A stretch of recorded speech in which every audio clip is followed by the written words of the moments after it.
Hello guys, இது உங்கள் trend Tamil. நம்ம சேனலுக்கு யாராவது புதுசாக வந்திருந்தீங்கன்னா மறக்காமல் லைக் அண்ட் சப்ஸ்கிரைப் பண்ணிடுங்க. பெல் ஐக்கனையும் கிளிக் பண்ணிடுங்க.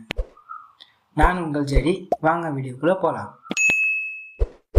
இன்றைக்கி நம்ம இந்த வீடியோவில் பார்க்க போகிறது சியான் விக்ரம் எடுத்த தங்கலான் ட்ரெய்லர் தான். சாரி லேட்டாக வீடியோ போடுறதுக்கு. தங்கலான் ட்ரெய்லர் 2 நாள் ஆச்சு தான். சில பல காரணங்களால வீடியோ போடுறதுக்கு லேட் ஆகிடுச்சு. வாங்க வீடியோக்குள்ளே போகலாம். முக்கியமான 3 விஷயம் தான் எனக்கு இந்த ட்ரெய்லர்லேயே பிடிச்சது. அதை சொல்ல போனோம்னா, இந்த கரிஞ்சிருத்த பாம்பு, மயில், title track line, colour effect எனக்கு இது ரொம்ப பிடிச்சிருந்துச்சு.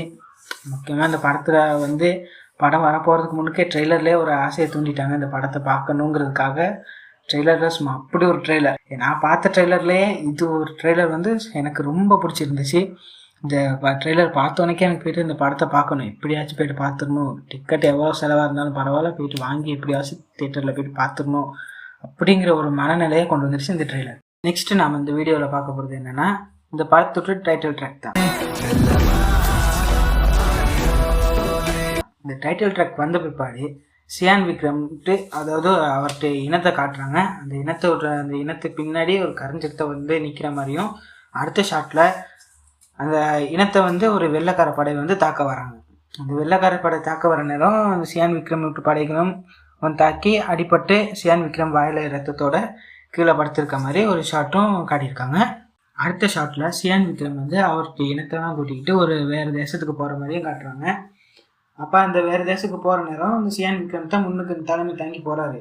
அப்போ அதை பார்க்குற நேரம் நம்மளுக்கு தோணுது என்னென்னா, இந்த இனத்துக்கு சியான் விக்ரம் தலைவராக இருக்கலாம் அப்படிங்கிற ஒரு எண்ணத்தை தோன்றுது.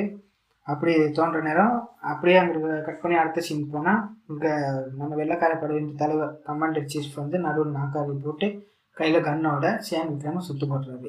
அப்படி சுற்று போடுற நேரம் சியான் விக்ரம் கோவமாக அம்ப கீழே எறிகிறாரு. அப்புறம் அந்த சீனை அப்படியே கட் பண்ணியாச்சு. கட் பண்ணிவிட்டு அடுத்த சீனில் காட்டுறாங்க, சியான் விக்ரம் ஒரு அவர்கிட்ட இனத்து முன்னாடி ஒரு சேர் போட்டு உட்காந்து இனத்துக்கு நல்ல ஒரு அறிவுரை கூறிக்கிட்டு இருக்காரு. அப்படி கூறிக்கிட்டு இருந்ததுனால அடுத்த ஷாட்டில் அவர் கட் பண்ணிட்டு அடுத்த ஷாட்டில் அவர் இனத்தை கூட்டிக்கிட்டு வேற ஒரு தேசத்துக்கு போகிறாங்க. அப்படி போகிற நேரம் நம்ம இனத்தில் நிறைய கற்பால்கள் இருப்பாங்க தானே, அந்த மாதிரி இருக்க நேரம் அந்த கற்பால்கள் நம்ம வெள்ளைக்கார படையின் தலைவரை சந்தித்து அவங்க நம்ம தேசத்தை காட்டி கொடுக்குற மாதிரியும் ஆற்றை கடந்து போகிற மாதிரியும் ஒரு சீனை காட்டியிருக்காங்க. அடுத்து என்னென்னா, அந்த வெள்ளைக்கார படையை கண்டுபிடிச்சி இவர் சண்டையெல்லாம் போட்டு அந்த சண்டை முடிஞ்சோன்னிக்க அவர் கீழே படுத்திருக்க மாதிரியும் காட்டுறாங்க. அடுத்து இந்த மயில், இந்த தங்கம் அதெல்லாம் காட்டுறாங்க. தங்க சுரங்கம் தோன்றது, தங்கத்தை கண்டுபிடிக்கிறது, அந்த மாதிரி வேலைகள்லாம் கொஞ்சம் பார்த்துக்கிருக்காங்க. அந்த தலைவர் நம்ம வெள்ளைக்கார படையாக தான் இருக்கார், அதுக்கும் தலைவராக. அப்போ இங்கே நம்ம பார்க்க போகிறது ஆர்த்திங்கிற ஒரு கேரக்டர் தான். அந்த ஆர்த்தி கேரக்டர் இனத்தை காப்பாற்ற வந்தவளா இல்லை அழிக்க வந்தவளா அப்படிங்கிறது நம்மளுக்கு தெரியாது, சரியா? அதை நம்ம படம் பார்க்குற நேரம் தான் நம்மளுக்கு தெரிய வரும். அடுத்து நம்ம பார்க்க போகிறது என்னென்னா, இந்த படத்தை பற்றி பார்க்க போகிறோம்னா, இந்த பழங்கால கதையாக தான் இருக்குது இந்த படம்.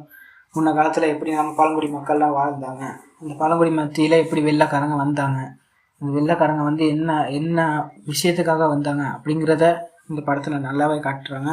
அதை விட இந்த படத்தில் என்ன சொல்ல வராங்கன்னா, தங்கத்தை தேடி வந்திருக்காங்க அப்படிங்கிறத ரொம்ப நல்லாவே தெளிவாக காட்டியிருக்காங்க.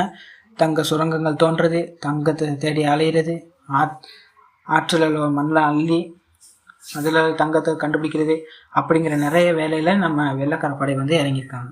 அதை நல்லாவே காட்டியிருக்காங்க. இந்த படத்தில் சீன் என்னென்னா, இந்த வெள்ளைக்கார படையை எப்படியாவது நம்ம இனத்துலேருந்து அகற்றணும் அப்படிங்கிற ஒரு எண்ணத்தில் தான் நம்ம சியான் விக்ரம் இனம் போராடிக்கிட்டு இருக்க மாதிரியும் காட்டியிருக்காங்க. இந்த போரில் நிறைய உயிரிழப்புகள் இருக்கதாகவும், அதை விட அந்த கரிஞ்சிருத்தை தாக்குறது, பாம்பு கழுத்தல் கடிக்கிறது, அதெல்லாம் செம்மையாகவே காட்டியிருக்காங்க. இந்த விஎஃப்எக்ஸு, கலர் எஃபெக்ட்டு இதெல்லாம் செம்மையாக காட்டியிருக்காங்க. இந்த படத்தை பார்க்கணுன்ட்டு ஒரு ஃபீலை கொடுக்குறதே அந்த கரிஞ்சிருத்தை தான்.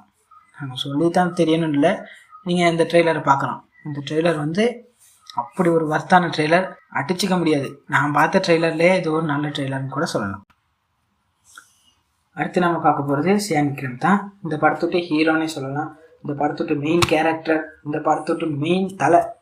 இந்த தலை இல்லாமல் இந்த படமே இல்லை அப்படிங்கிற அளவுக்கு இந்த படத்தில் நடிச்சிருப்பாரு. இவர் ஒரு ஹிட்டான படங்கள் நிறையவே நடிச்சிருக்காரு. அதில் எனக்கு தெரிஞ்ச 4 படத்தை சொல்கிறேன்.